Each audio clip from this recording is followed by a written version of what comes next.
Starting a sourdough starter, day 7. I also made a little sourdough bread this morning. This loaf bread is my go-to, absolutely love it. We have arrived at the final form of our sourdough starter. This is the feeding I give my sourdough starter every day. Now, we need a few more days of feeding in order to get this thing nice and strong and where I want it at for use, but this is it. This is the very last step. Per usual, we do our discard. We're gonna stay with that 1-10-10 feeding ratio. So 5 grams of starter, 50 grams of warm water, and 50 grams of flour. Now the only change up today is that our flour, we're not using whole wheat anymore. We're gonna be using just white flour. I've said earlier in the videos that white flour starters are my favorite because they are the smoothest and they will lead to the less sourness in your bread in the final product. So one of my faves. An interesting question was posed to me this morning. One of my good buddies, John, shout out, what's up dude? He was asking me where the actual yeast comes from in this recipe. And I was able to give him a very concise answer, you know?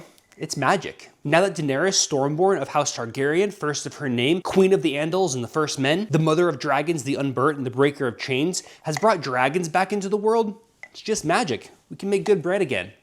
No, but seriously, there is bacteria and yeast particles in the air, and as you're making this medium, it can pull them in and grow them very rapidly because you're feeding them with flour and water every day. And as you encourage that environment, you're able to create yeast, lactic bacteria, and that's what makes our bread so good and makes it rise up. So that's all there is for today. I'll see you guys tomorrow for the next feeding.